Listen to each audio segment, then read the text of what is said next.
let's go next one. So the purpose of accounting is to accumulate and report on financial information about performance, financial position, and cash flow of business.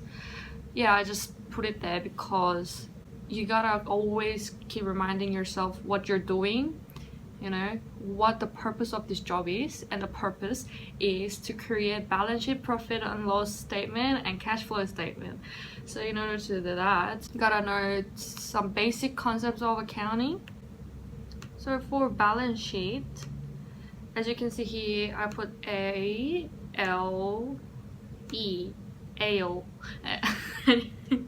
So A equals L plus E. I think you guys did this in, you did this in business studies, because that's what my brother said. Business studies, this basically accounting. So asset equals liability plus equity.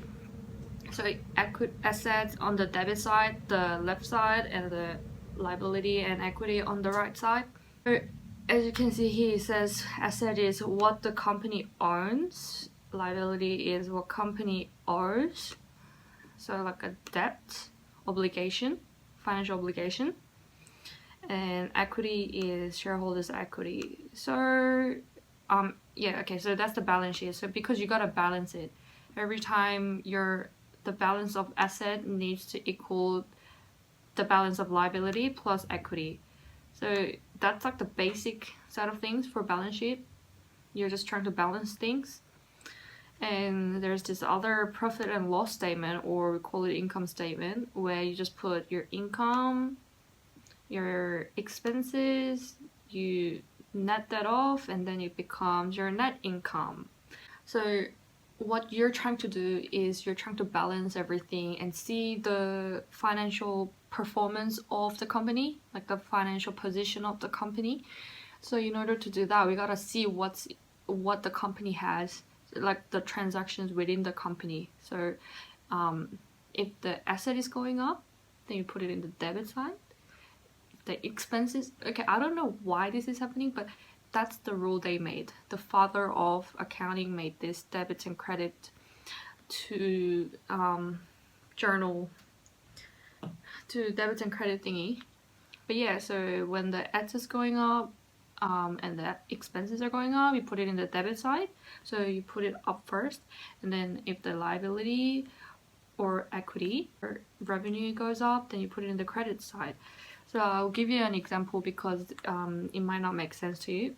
So in order to put the transactions in the balance sheet or income statement or cash flow, we don't really do cash flow, I don't think. It's just automatically generated, but like balance sheet or profit and loss, if you wanna put like transactions in order for it to generate reports, you have to put journal entries in. I mean, there are various ways you can do this, but the common way to do this is posting a journal. So in order to do that, we need to post debits and credit side. So if you look at these, there's debit, cash at bank. This is like the most common asset, because everyone, like, where's the money? Where's the asset? Assets in cash. I mean, cash, not cash, bank.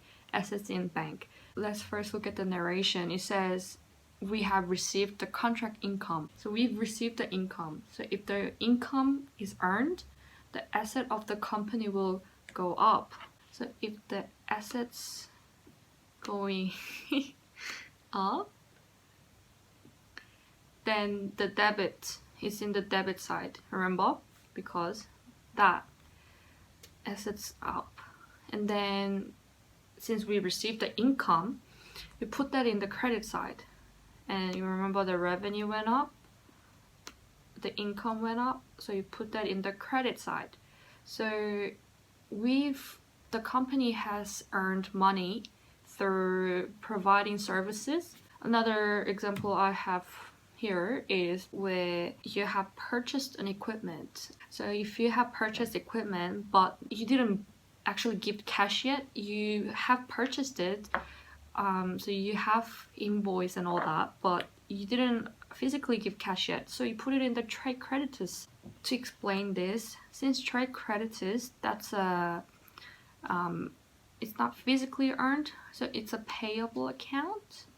Okay, this is really hard to write, so I'll just put it in. It's a liability, like liability, there's liability because this is a financial obligation, and within liability there's accounts payable. And also, since you bought the equipment, because this is under your name now, although you haven't actually paid physically, you haven't paid with cash, but you have the asset, you have the equipment because you have bought it, so you put it in the debit side. Equipment is I guess it can be categorized in PPE, standing for equipment, property, and some other stuff. Plant, yes.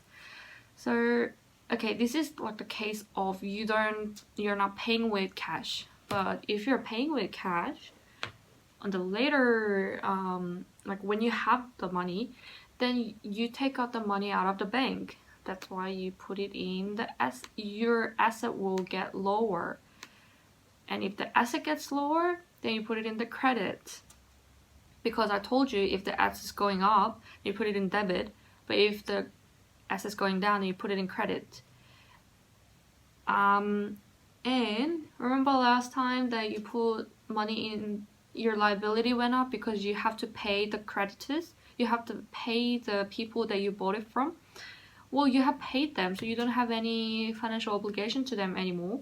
So now you take back the money that you owe. So if the liability goes down, if like your obligation to pay the people goes down, then that means you put it in the debits. So you paid the creditors. So that's the example I have for today, just on the journal entry. Because this is like the basics. This is what you're gonna be doing. Like this is like the essential parts of the accounting. So now that that's done, now let's go to what you were asking for.